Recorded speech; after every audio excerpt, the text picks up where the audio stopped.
those hills. There's a And what's that little winding street oh called? Lombard Street. It's the windy Oh, one. Lombard Yeah. Street. Oh, it's a mess, But the hills, they're good. They're good for your ass because it helps it Oh, stay pert.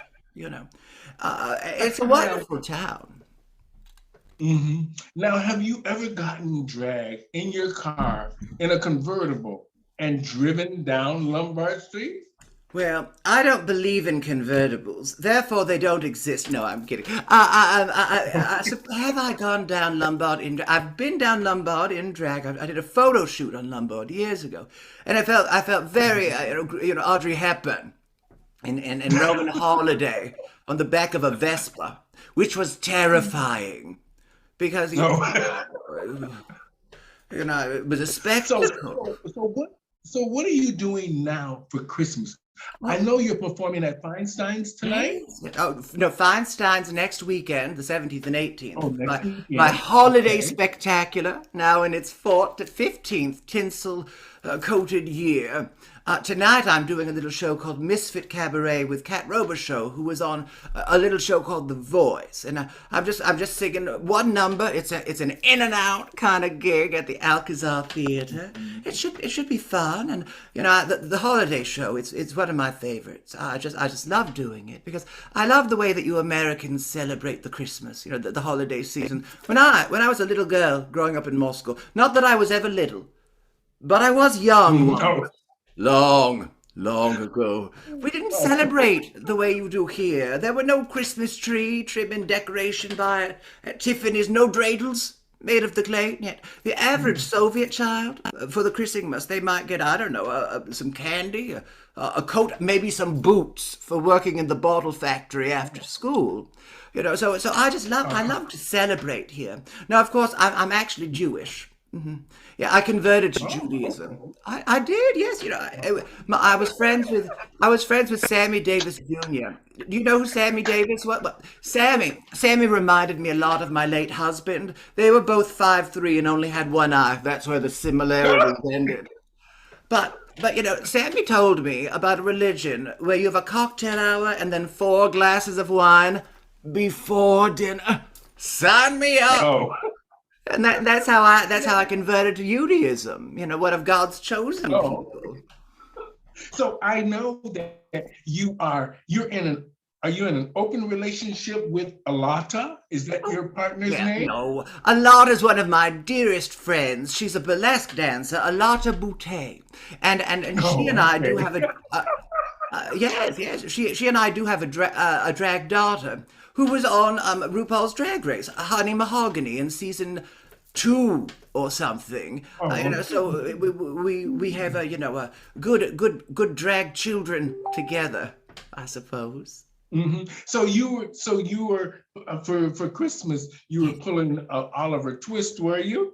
And Oliver Twist. Some more, please. Give me some more. You say you only had boots and everything Oh for no, Christmas. no, I was not your average Soviet child. No, my mother was Ekaterina Skyy, prima ballerina for the Bolshoi, considered by many to be one of the most beautiful and interesting women of her generation.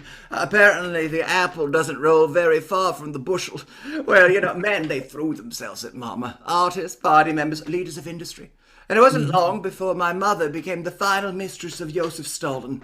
The That Joseph Stalin. I know, the ruthless dictator responsible for the deaths of millions of my comrades. But, to a 3-year-old, he didn't seem so bad. He was basically like a Russian Santa. A uniform, facial hair, and a book with the names and deeds of every Russian citizen. Except the elves didn't get that book. The KGB did. Basically the same. Oh, okay. So in Russia, they really don't believe in a Santa Claus coming down the chimney. Well, I don't know. I left Russia when I was so young, but no, I don't think so. You're right. It's not as big a holiday in the in Russia as it is here. Here it's just a joyous time of year, and Yes. I love it. I love it. I even put Now, on my sweater for Christmas. mhm, There's a it's cat. cute. It's very Thank cute. you. I have mine on. It says naughty and nice. Oh, well, you So are naughty and nice. That's what I hear, darling. I'm Mine something else. And there's a fire on this boob and a cat wearing a coat on this boob because cats wearing coats. That makes sense. Oh, yes, hello. Now, what do you think, what is some of the best moments for you for Oh, Christmas and some of the worst times? Because people have the worst time during the holidays oh, they with do. family and Oh, friends. it's And I know it's hard to believe, but there are some who do not find this the happiest season of all. No, for some people it's very stressful. For instance, mhm, I hate buying gifts. I mhm. say to people, I say, darling, what would you like for the Christmas? And they're like, oh, I don't know. I'm sure you'll think of something. If you don't know what you want, how the hell am I supposed to know? You get Mhm. nothing. No, I mean, I'll still get them something. And we're all guilty of it. I mean, and that's how you end up with useless gifts like letter openers or milk frothers, or in my case, an entire drawer of iTunes gift cards. Now, I have been all over the world and I have never found an iTunes store where I could go in and buy some CDs. I mean, is that too much to ask? I don't understand. Now, what do you think what do you think of drag today? Well, it's funny. When I first started performing here in San Francisco, there were, I think there was one drag show in the Castro and a couple down in Soma, and it was gritty. And it was artistic and interesting. And the average drag queen only lasts about, I don't know, 3 years. That's what I say. Mhm. Some little gay wisp of a thingy comes in, and they're like, oh, I'll be fancy, and you get all the best, booze and boys and other things. And it's changed. It's changed. There's so much more acceptance towards drag. I think Mhm. that drag race show has definitely opened the world up to drag in all its forms. Of course, Mhm. there is a certain understanding that drag should be one thing or another thing, but I've never believed Mhm. that. I think drag is whatever you feel like doing, darling. You be yourself, because if you are not yourself, who else will be? Mhm. Now, how long have you lived in San Francisco? Oh, well, I've been performing here for nearly 20 years. Oh I my God. know. It's a So, long time. well, you know what they say. They say San Francisco has the most, I mean, in the world, San Francisco has the most LGBT rich millionaires. Well, I mean, it's a very expensive place to live, and it's very small. It's only 7 miles by 7 miles large. And yes, there are a lot of very wealthy people. That's because people make money in the Valley of Silicon.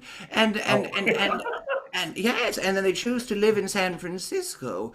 And Mhm. it's wonderful. I mean, it does mean that you can have a nice patron here or there.